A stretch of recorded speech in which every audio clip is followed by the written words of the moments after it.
அசைவாடு ஆவியே தூய்மையின் ஆவியே அசைவாடு ஆவியே தூய்மையின் ஆவியே இடமசைய உள்ள நெரும்ப இறங்கி வாருமே இடமசைய உள்ளம் நெரும்ப இறங்கி வாருமே. ஹல்லேலூயா. இடமசைய உள்ளம் நெரும்ப இறங்கி வாரும் ஐயா. நீங்கள் சொல்லியிருக்கிற ஆண்டவரை எங்கே 2 அல்லது 3 பேர் நாமத்தில் கூடியிருக்கிறார்களோ அவர்கள் மத்தியில் வாசம் செய்வேன் என்று இன்றைக்கு நாங்கள் விசுவாசிக்கிறோம் ஐயா. நீங்கள் மத்தியில் வாசம் செய்து கொண்டிருக்கிற ஆண்டவரே, உங்களுடைய அடியின் மூலியம் உங்களை பேசும் ஆண்டவரை, ஒவ்வொரு வார்த்தையும் மனதில் பதிவு செய்யும் ஆண்டவரை, உடைய வசனத்தின் மூலியமாக நாங்கள் வளர வேண்டும் ஆண்டவரே. உடைய வசனத்தின் மூலியமாக இந்த உலகத்தை எடுத்து நிற்க வேண்டும் ஆண்டவரை. உடைய வசனத்தின் மூலியமாக வழி நடத்தும் ஆண்டவரை ஒப்பு கொடுக்கிறோம் ஆண்டவரை. எங்களுடைய பேசும் இயேசு கிறிஸ்து நாமத்தில் வேண்டிக் கொள்கிறோம். ஆமென். God's word is great. தேவனுடைய வசனம் பெரிதான காரியமாக இருக்கிறது. Beloved, we need to be thankful to God because God has given His word to us. நம்முடைய தேவனுக்கு நன்றி செலுத்த வேண்டும். ஏனென்றால் தேவன் அவர் வார்த்தையை நமக்கு கொடுத்திருக்கிறார். In today's world we are reminded there are a lot of people who want to become teachers of the word of God. இன்றைக்கு நாம் பார்க்கிறோம் உலகத்திலே நிறைய பேர் வேதத்தை பற்றி பேச ஆசையா இருக்கிறார்கள். And today we are reminded the world, the churches are so divided because everybody's own understanding and interpretation of the Bible. இன்றைக்கு பார்க்கிறோம் சபைகள் எப்படி பிரிஞ்சிருக்குது, எப்படி உடைஞ்சு போயிருக்குது. ஏன்னா அவங்களுடைய சிந்தனையை வச்சு தான் எடுத்து சொல்வார்கள். And that is common. அதே வழக்கமாக இருக்குது. Just like the restaurants are open everywhere, churches are also open everywhere. And people meet everywhere. எப்படி ரெஸ்டாரண்ட் இங்கேயும் அங்கேயும் திறந்திருக்கிறோம், அதன்படியே என்ன செய்வாங்க, சபையிலும் அங்கங்க திறந்திருக்கிறது, அங்கங்க கூடி வேதத்தை அறிந்து கொண்டிருக்கிறார்கள். Beloved, when we are focused on the word of God, you will not be led astray. நீங்கள் தேவ வசனத்தை நோக்கி பார்த்து கொண்டிருக்கும் போது நீங்கள் வழி தப்பி போக மாட்டீர்கள். Today many people are led astray. ரொம்ப பேர் அங்கேயும் வளர்ந்து போயிட்டு இருக்காங்க. ஏனென்றால் தேவனை நோக்கி பார்க்காமல் இருக்கிறார்கள், வேத வசனத்தை பார்க்காமல் இருக்கிறார்கள். அதுதான் பிரச்சனை. That is the main reason. God's word is great. தேவ வசனம் பெரிதான காரியமா இருக்குது. Beloved, the word of God is supposed to unite us, to make us strong and to grow. வேத வசனம் என்ன செய்யணும் என்றால் நம்மளே ஒரு சபையாக இருக்க வேண்டும், நம்மளுக்கு பலன் கொடுக்கணும், நம் வளர்ச்சி அடைய வேண்டும். Not to be separated, not to be destroyed. The devil uses anybody and everybody. நாம் பார்க்கிறோம் சபை யாரும் வருவார்கள், யாரும் அப்படியே தப்பித்து கொண்டு போயிடுவார்கள். If you are focused on the word of God, if you are focused on Jesus, you will stand firm in the word of God. நீங்கள் தேவனை நோக்கி பார்த்து கொண்டிருக்கும் போது தேவனை நோக்கி யாரும் உங்களை அசைக்க முடியாது. Beloved, there are a lot of people who say the word of God is boring. ஒரு சிலர் சொல்வார்கள் வேத வசனம் போர் அடிக்குது. All night long they will do what? They sit and watch TV. All night long they watch video. All night long they do everything. Then they come to the church, இஞ்சி தின்ன குரங்கு உட்கார்ந்திருப்பார்கள். ராவு முழுதும் படத்தை பார்ப்பார்கள், ஃபுட்பால் பார்ப்பார்கள், என்னென்னமோ செஞ்சுக்கிட்டு இருப்பார்கள். ஆனா கோயிலுக்கு வந்த மாதிரி அப்படியே உட்கார்ந்திருப்பார்கள். Beloved, I believe when you truly come to listen to the word of God, God will speak to you. Amen. நீங்கள் உண்மையாகவே தேவன் வசனத்தை கேட்க வந்தால் நிச்சயமாக தேவன் உங்களோடு பேசுவார். Why do I say the word of God is great? ஏன் சொல்கிறேன் வேத வசனம் பெரிதாக இருக்கிறது? Firstly, we are reminded the word of God is very gracious. தேவனுடைய வார்த்தை மிகவும் கிருபை நிறைந்த வார்த்தையா இருக்குது. Why do I say that? ஏன் சொல்கிறேன்? Because the word of God says in John 1:14, வேத வசனத்திலே யோவான் 1:14 சொல்கிறது, the word was made flesh and dwelt among us.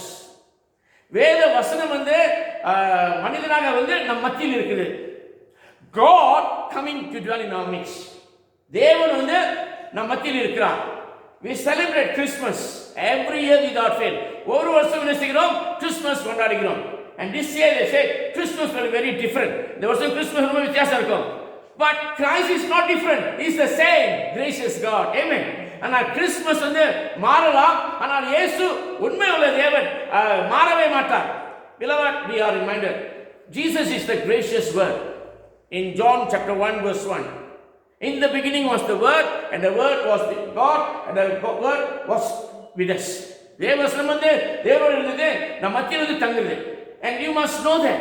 இது அறிய வேண்டும். Beloved, we are reminded God is so gracious, even though we are so sinful, wicked, evil, rebellious. He showed us how love is. நாம் பார்க்கிறோம், எவ்வளவுதான் ஏசினாலும் நம்மளை அவர் கீழ்ப்படியாமலும் தேவன் எவ்வளவு கிருபை நிறைந்த தேவன் என்று. If that day God didn't come, you and I would not be sitting here. அன்னைக்கு தேவன் வந்து நம்ம மத்தியில் வரவிட்டால் இன்றைக்கு நாம் உட்கார்ந்திருக்க முடியாது. And today we are reminded, beloved, people question the birth of Jesus. ரொம்ப பேர் சொல்றாங்க, இயேசு பிறந்ததை பற்றி எப்படி முடியும்? Incarnation, how can it? Cannot. எப்படி முடியும்? Yes. They question the life of Jesus. இயேசுவின் வாழ்க்கையை பற்றி சொல்கிறார்கள், கேள்வி கேட்பார்கள், எப்படி முடியும்? They question the crucifixion of Jesus. இயேசு எப்படி சொல்றாங்க, எப்படி முடியும்? கேள்வி எல்லாம் நடந்து கொண்டிருக்குது. And then the death of Jesus, எப்படி கடவுள் சாக முடியும்? அதையும் கேள்வி கேட்பார்கள். And then the resurrection of Jesus, இயேசு உயிர்த்தெழும், அதுக்கு கேள்வி இருக்குது. And then the ascension of Jesus, இயேசு பரமேறினாலும், அதுவும் கேள்வி மேல கேள்வி. They will ask and ask and ask. But if they have experienced the grace of God, they will not question God's grace for them. ஆனால் தேவனுடைய கிருபையை ருசித்து பார்த்தினால் கேள்வி கேட்க மாட்டார்கள். And today we are reminded, beloved, we have good example. We are the Jehovah's Witness. They also seem to carry the Bible. Jehovah's Witness வேதத்தை கொள்வார்கள். The Mormons in City 1, we see the two American guys always cycling, looking for samplers to go and catch and sit on and talk. வந்து என்ன செய்வார்கள்? அந்த பைக்கில் போவார்கள். City 1 யாராச்சும் பிடிச்சிட்டா அவங்க கதை பேசுவார்கள். And today the churches also like that. They question everything the church does.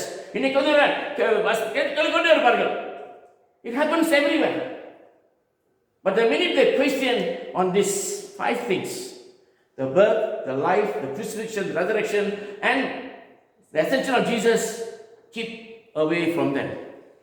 இதை பற்றி கேள்வி கேட்டார்கள்னா, தேவனுடைய கிருபை கேள்வி கேட்டாங்கன்னா 2 அடி எடுத்துருக்காங்க. அவருடைய பிறப்பு சரி, அவருடைய வாழ்க்கை சரி, அவருடைய சிறுல் அறை சரி, அவருடைய உயிர்த்தொழில் சரி, பரமேறிய கேள்வி கேட்டார்கள், 2 அடி எடுத்து வச்சிருக்காங்க. Because long term they will lead you astray. And there are also people who question the second coming of Jesus Christ. Yes, yes. And we can be question. கேள்விக்கு மேல கேள்வி கேட்பார்கள், அப்படியே மண்டை குழப்பிட்டுவார்கள். ஒரு ஃபாதர் கல்லூரியில் படிக்கும்போது கொலம்பியா போயிட்டு he said, go to seminary, I am so confused. எல்லாத்தையும் கேள்வி. He asked question everything. But he kept one thing in his life, the grace of God. தேவனுடைய கிருபை. That makes the word of God great. அது சொல்லும் தேவனுடைய வசனம் வந்து பெரிதா இருக்குது. And secondly, we are reminded why it is great, because the word of God is reliable. ஏன் வந்து அது பெரிதா இருந்தால் நம்பிக்கைக்குரிய வார்த்தையா இருக்குது. The psalmist says, சங்கீதக்காரன் சொல்கிறான், சங்கீதம் 119:5, Psalm 119 verse 5. What does he say there? உம்முடைய வசனம் என் கால்களுக்கு தீபமும் என் பாதைக்கு வெளிச்சமாய் இருக்கிறது. Your word is a lamp to my feet and a light unto my path. Beloved, you can rely on God's word. நீங்கள் நம்பி தேவ வசனத்தை நம்பி நீங்கள் முன்னுக்கு செல்லலாம். யாரை நம்பி நான் பிறந்தேன், போங்கடா போங்க. எஸ், வேதத்தை நம்பி நான் வாழ்கிறேன், வாங்கடா வாங்க நீங்க சொல்லலாம். whom can I trust and go? But I can trust the word of God and move in my life, because it will brighten your life. அது வந்து வாழ்க்கைக்கு வெளிச்சம் கொடுத்துக்கிட்டே இருக்கும். Beloved, everything cannot promise you everything. எல்லாம் வந்து எல்லாத்துக்கும் நமக்கு நம்பிக்கை கொடுக்க முடியாது. He can promise you something, but he cannot fulfill it. அது வந்து சத்தியம் கொடுக்கும், ஆனால் நிறைவேற்ற முடியாது. everything will fail in life. வாழ்க்கையில் எல்லாம் அப்படியே இழந்து போயிடும். Our possession, நம்முடைய பொருட்கள் சரி, we can see our body, our property, everything. It will not last forever and ever. You cannot rely on it forever and ever. எதை நம்பி நம்ம இதுதான் பண்ணால் அது திடீர்னு கால வரைக்கும் போயிடும். நேற்று நம்ம யாரு ஓகே சரிண்ணா ஓகே அண்ட் அகோஸ் இங்க விட்டுருங்க நான் போயிருவேன். ஜஸ்ட் லீவ் மீ அகோஸ் இங்க விட்டுருங்க என்ன போயிருவேன். நான் சொன்னேன் யாரும் நடுத்துல விட்டு போக மாட்டேன். I said I will not let you go in the middle of the road and go. I will make sure I send you there. Reliability. I must say sorry, I'm tired, you can go. நான் சொல்லலாம் எனக்கு முடியல எனக்கு டயர்டா இருக்கு. But the word of God, if you trust in the word of God, if you rely on the word of God, if you read the word of God, it will not disappoint you. Amen. நீங்கள் வேதத்தை படித்துக் கொண்டே இருந்தால் அதை நம்பிக்கொண்டே இருந்தால் ஒரு காலம் உங்களை கைவிடாது. Yes. Beloved, the word of God will stand forever and ever. வேத வசனம் வந்து நிலைத்து இருக்கும். யாரும் அசைக்க முடியாது அதை. Nobody can shake the word of God. And that is why people question, why so many service, why this, why that. But I give because God said you go and do this. ஏன் நிறைய ஆராதனை இருக்குது. So we don't have Bible study now, but we had Bible study all the while. வேத ஆராய்ச்சி இருந்தது. But people don't come, but they complain. But those who came, they are blessed. வந்தவர்கள் ஆசீர்வதிக்கப்பட்டார்கள். Then Sunday got service. Then we have what you call Wednesday got service. Friday got service. Not enough, we go for outreach or we go. Every time the word of God. Because the call is given. Jacob, go and tell to rely on me, not on people. Jacob, go. அவர்கள் வந்து என்ன நம்பி வாழ வேண்டும், மக்களை நம்பி வேண்டும். If you trust your pastors, you are asking for trouble. ஆதரை நம்பி வாழ்ந்தீங்க கவனம் பாருங்க. It is the word. That is why I say from the time I start ministry, pray, read the Bible. Pray, read the Bible. Because when you pray and read the Bible, you rely on God more and more. And your life will become great. நீங்கள் எவ்வளோ வேதத்தை வாசிக்கிறீர்களோ, எவ்வளோ ஜெபம் பண்ணீங்களோ, நீங்க எவ்வளோ அதை நம்பி வாழ்வீர்கள். அவனை நம்பி வாழ்ந்த இவனை நம்பி வாழ்ந்தா நடுத்துக்கு தான். If you say I trust this fellow, in the middle of the road. Yes. But if you rely on the word of God, God will not leave you in the middle of the road. Amen. ஆனால் தேவனை நம்பி நீங்க வாழ்ந்து கொண்டால் நடுத்தரத்தை விட்டுட்டு போக மாட்டான். Beloved, we are reminded. You know why? Because God never changes. Yesterday, today, forever, He is the same. Amen. நேற்றும் இன்றும் நாளையும் மாறாத தேவன். எங்க போட்டிருக்குது? Where is written? I always say that. Hello, excuse me. காதுள்ளவர்கள் கேட்க கடவுள். Where is it written? Yesterday, today, forever, Jesus is the same. Man. Oh, everybody must run around the church today. எல்லாம் ப்ரே பண்ணுங்க. ஆக்சுவலா நீங்க நடந்து போயிட்டு வந்துருங்க. Hebrews 13:8. எபிரேயர் 13:8. நேற்றும் இன்றும் மாறாத தேவன். He is alive. அவரை நம்பி வாழலாம். நான் மாறிடுவேன். I will change as life goes on. Or the pastor may also change. பாதிரி மாறி போயிடுவாரு. ஆனா இயேசுங்க இருப்பார். ஆமென். அவரை நம்பி வாழ வேண்டும். You and I can go. The pastor also gave a transfer. My body also changed. I look at the old photos I see. Wow. In my swimming trunk, in the swimming pool, running in the street, all different. Boxing, yes. Change. But the word of God will never change. You can trust the word of God. எல்லாம் மாறலாம். ஆனால் வேத வசனத்தை நம்பி இருக்கிறவர்கள் நீங்க கவலையே பட வேண்டாம். அது உங்களை வழிநடத்திடும். That is why I say the word of God is great. அதனால் நான் சொல்கிறேன் வேத வசனம் பெரிதான காரியம் இல்லை. And thirdly, why I say the word of God is great? Because the word of God is enduring. ஏன் என்று நான் சொல்கிறேன் வேத வசனம் பெரிது என்றால் அது எல்லாம் தாங்கும் வார்த்தை. It will last. It will last forever and ever. You know what Jesus said in Matthew 24 verse 35? Matthew 24:35. என்ன இயேசு சொல்கிறார்? Heaven and earth will pass away, but my words shall not pass away. Amen. வானமும் பூமியும் அழிந்து போய்விடும், ஆனால் என்னுடைய வார்த்தை நிலைத்திருக்கும். Amen. Yes. And that is today's gospel reading.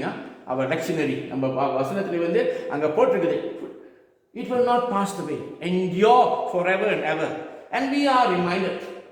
People have tried to burn all the Bibles, to destroy all the churches, to get rid of everything we talked about God. But it is still surviving today. Amen. நம்ம பாத்திரம் சரித்திரை பார்க்கும்போது நிறைய பேர் வேதத்தெல்லாம் எரிச்சிருவார்கள், சபையை எரிச்சிருவார்கள், அப்படியே எல்லாத்தையும் முடிச்சிருவார்கள். ஆனால் இன்னும் நம்ம உயிரோடு இருக்குது. Amen. It is alive. And that is why it is great.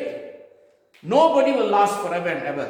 யாரும் நிலைத்திருக்க முடியாது. மெஸ்ஸி சொன்னாரு பாருங்க, மரடோனா இஸ் இட்டர்னல். என்ன சொல்றதுன்னு தெரியல. அவர் சொல்ற அவர் நிலைத்திருப்பாருன்னு, செத்து போயிட்டு 2 வாரத்தில் அப்படியே புழு சாப்பிட்டு அப்படியே மண்ணுக்கு மண்ணா போயிடுவாரு. அதான் yes. Nobody except God and the word of God. Nobody is God. Nobody will last forever. நான் பார்க்கிறோம் சரீரத்தில் எவ்வளவுதான் இருந்தாலும் சரி, எவ்வளவுதான் அதிகாரமானாலும் சரி, ஆனால் ஒரு நாள் சாவுன்னு வரும், நீங்க புதைக்க தான் போறீங்க. S. One day death will come and you will be gone. And nothing can last forever. என்றும் நிலைத்திருக்காது. எஸ். நேரம் காலம் வரும்போது அருண் தூக்கி போட்டுரும். நம்ம ஹெட்ஃபோன் பாருங்க, வரும்போது அனலாக் ஃபோன் பார்த்தீங்களா, அத்தூர் அது பாருங்க. இப்போ எத்தனை பேர் பார்த்துட்டு போய் பாருங்க இந்த Attur phone. Only people going into the jungle. Now you and I want to carry a so big phone. I remember my first phone. பொருசு ஒரு காயாவை தூக்கிட்டு அப்படியே அப்புறம் அனலாக் வந்துச்சு பாருங்க. அந்த அனலாக் ஃபோன் அதுவும் போச்சு, தூக்கி போட்டாரு. எத்தனை பேர் பார்க்கிறாரு? ஆனால் ஒரு சிலர் பார்க்கிறாரு இன்னும். ஓகே, தி ஓல்ட் ஸ்கூல் பீப்புள்லாம் அந்த காலத்தில் பார்க்கிறாரு. டிஜிட்டல் ஃபோன் பாருங்க, அப்படியே மாறிக்கிட்டே இருக்குது. ஆமா வழியா it changes and changes. Now we have S20. That already, okay, எல்லாம் அப்படியே மாறிக்கிட்டே இருக்குது. அதெல்லாம் பழசு 2 years 3 years you change your phone. iPhone, whatever phone you call, you have to change because time gone already.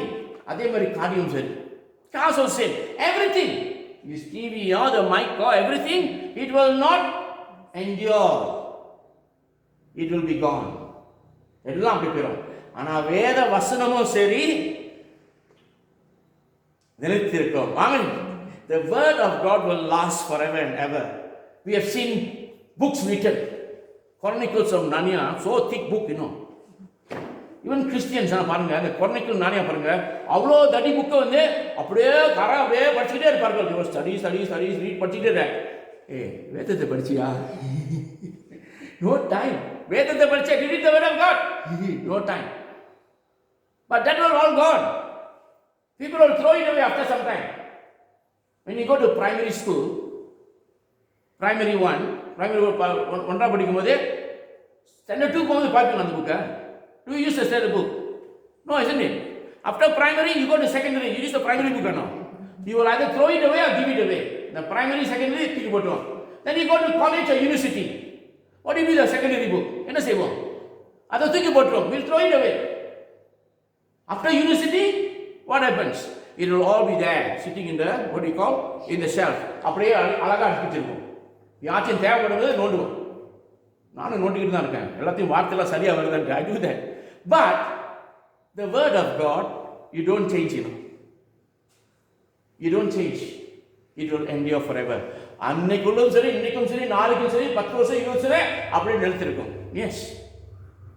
Some people, when they bury, I've told people to take out the Bible from the grave. என்ன சில புதைக்கும் போது அந்த Bible வச்சிருக்காங்க. அவங்க ரொம்ப பிடிச்ச Bible. அவன் எரிக்கும் போதும் ரொம்ப பிடிச்ச பைபிள்.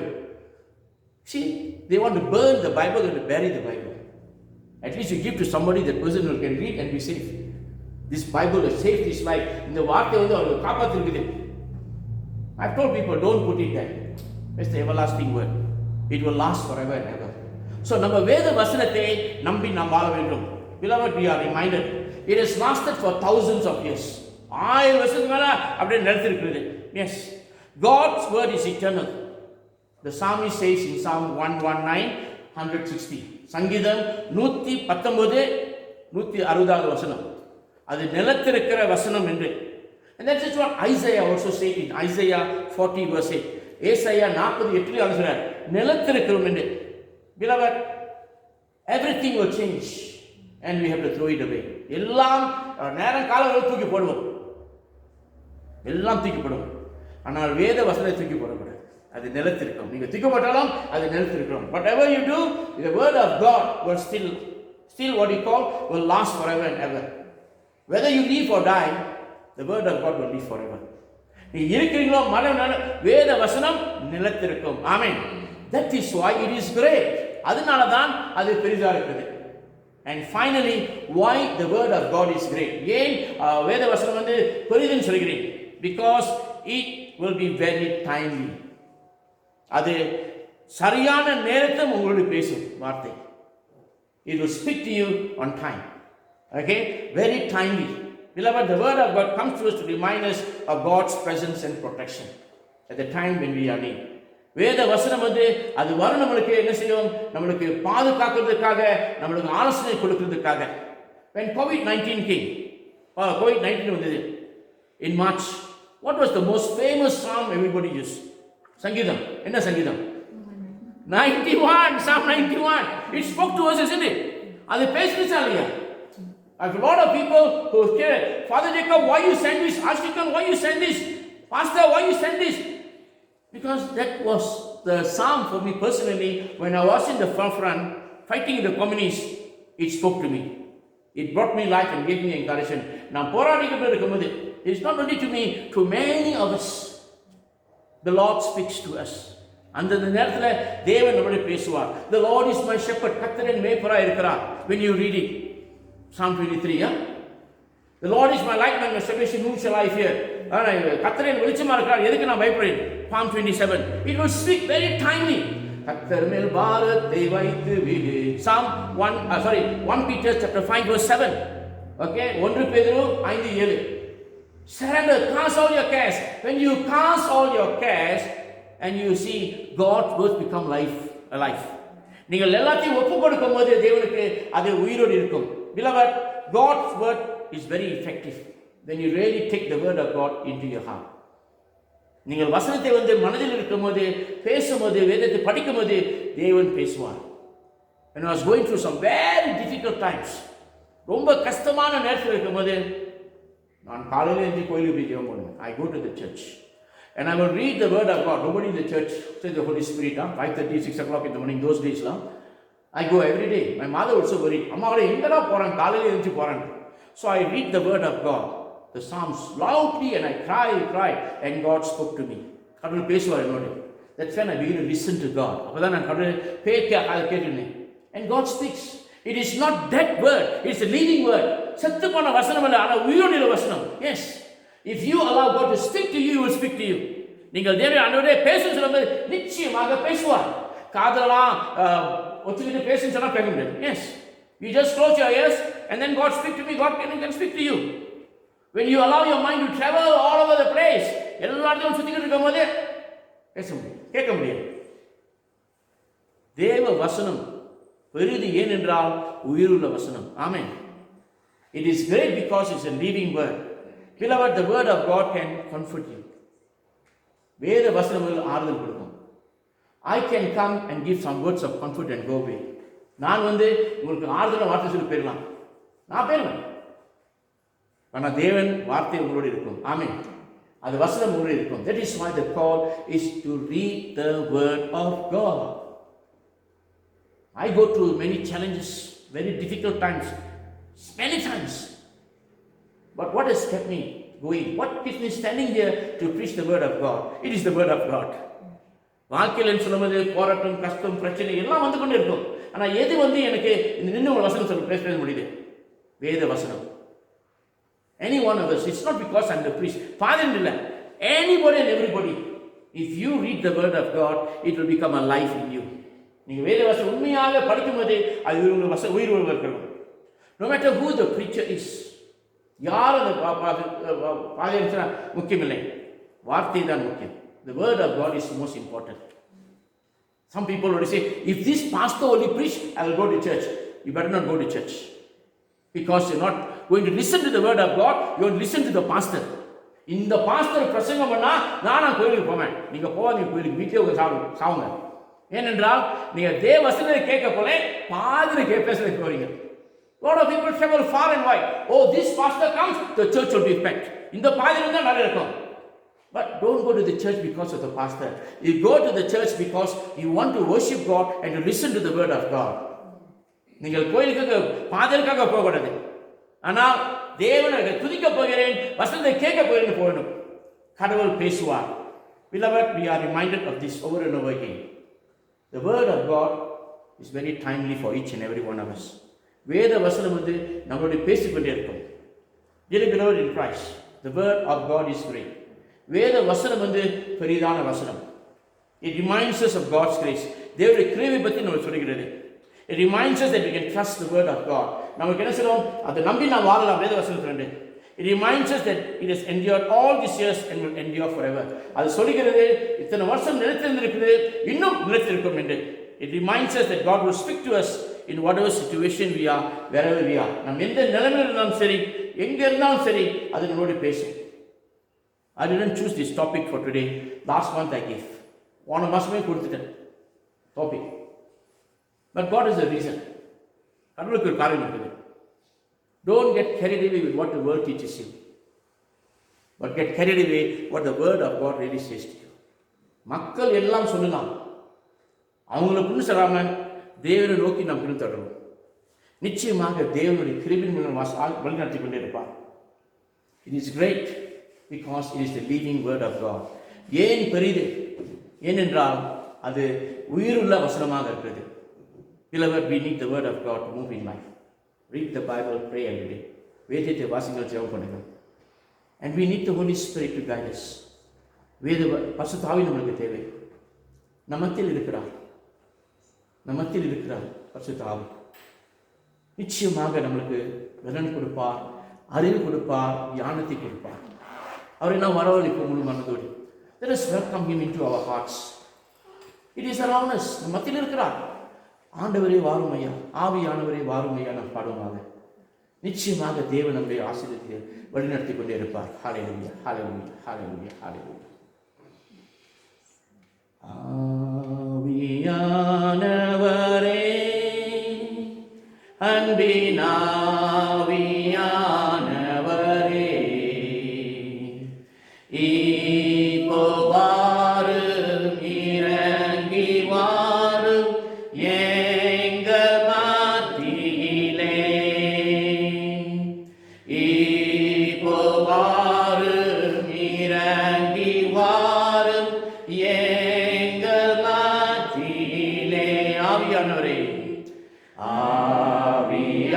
ஆவியானவரே, அன்பின் ஆவியானவரே, இப்போ வாரும், இறங்கி வாரும் எங்கள் மத்தியிலே. இப்போ வாரும், இறங்கி வாரும் எங்கள் மத்தியிலே. சீனாய் மலையிலே, சீனாய் மலையினிலே இறங்கி வந்தவரே, சீனாய் மலையினிலே இறங்கி வந்தவரே, ஆத்ம தாகம் தீர்க்க வாரும் இந்த வேளையிலே. ஆத்ம தாகம் தீர்க்க வாரும் இந்த வேளையிலே. ஆவியானவரே, ஆவியானவரே, அன்பின் ஆவியானவரே, இப்போ வாரும், இறங்கி வாரும் எங்கள் மத்தியிலே. இப்போ வாரும், இறங்கி வாரும் எங்கள் மத்தியிலே. ஆம் சுவாமி, எங்களுடைய ஆத்ம தாகத்தை நிரப்பும் ஆண்டவரே, உம்முடைய ஆவியால் எங்களை சந்தியும் ஆண்டவரே. உடைய வசனத்தின் மூலியமாக நீங்கள் ஒவ்வொரு நாளும் வழிநடத்த வேண்டும் ஆண்டவரே. உடைய வசனத்தின் மூலியமாக எங்களை வழிநடத்தும் ஆண்டவரே. உடைய வசனத்தின் மூலியமாக எங்களை கண்களை தொடும் ஆண்டவரே. உடைய வசனத்தின் மூலியமாக எங்களை காதுகளை தொடும் ஆண்டவரே. உடைய வசனத்தின் மூலியமாக எங்களை வழிநடத்தும் ஆண்டவரே. எங்களுடைய வாழ்க்கையை ஒப்புக் கொடுக்கிறோம் ஆண்டவரே. நீரே எங்களை வழிநடத்தி நாங்கள் எப்போதும் உங்களுக்காக வாழ உதவி செய்யுமாறு இயேசு கிறிஸ்து நாமத்தில் வேண்டிக் கொள்கிறோம். ஆமென்.